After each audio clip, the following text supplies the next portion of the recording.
It's getting harder and harder to make myself look. No one's asking you to look alone. But I am looking alone. And you know what looking at this does. I know what happens if you don't look, and so do you. I can make myself look, but the thinking is shutting down. You can expect a much scrappier Will Graham than you saw in the first season.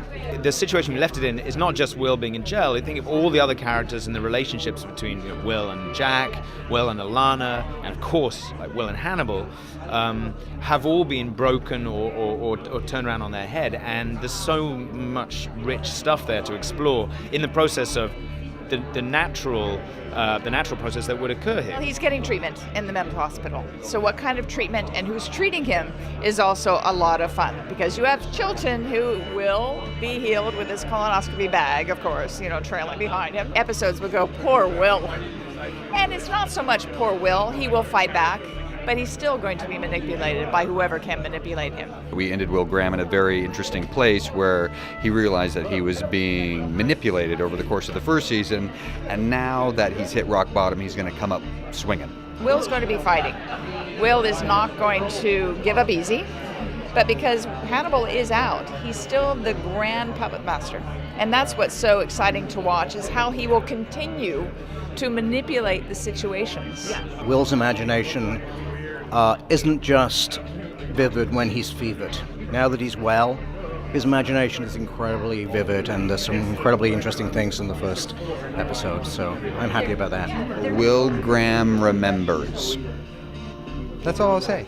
Abigail Hobbs killed Nick Boyle. Yes, I know. Tell me why you know? I helped her dispose of the body. We're going to, I think, pick it up pretty much where we left off. We've already started the writer's room. We've broken the first 3 episodes. We have the season-long arc, and there is a lot of insanity. So it's very encouraging, because I think we're going to top ourselves. And now that Jack Crawford has become the kind of moral center, I think it's going to be really interesting.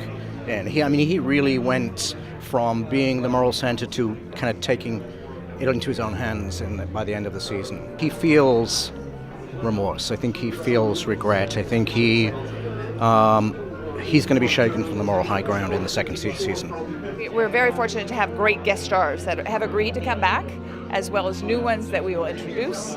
So it's going to be a fascinating, if not better, season.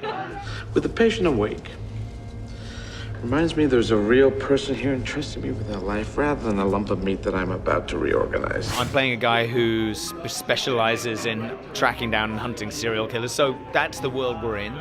In season 1, I felt fairly morally grounded that our main character, Will Graham, was getting destroyed by seeing these images of violence. When Will shoots Garrett Jacob Hobbs, it was important for me to see blood. I don't want to desensitize that kind of level of violence. I hate it when people shoot guns and people fall down and you never see any blood. The violence informs the show and informs the characters, and to a great degree it's because of the pain that's caused by that. I don't mean the physical pain, I mean the fact that Will really feels it. And that's why it's interesting to me, because you see the consequences of it. It's not, and I'm not averse to a good bit of gore, don't get me wrong, I love that. But not if it's just a shortcut for writing. Tableaus are essential. That is an essential element to the telling of the Chesapeake Ripper, as well as even in Hannibal, the book, where you had the tableaus of the serial killer in Italy. Well, who was that?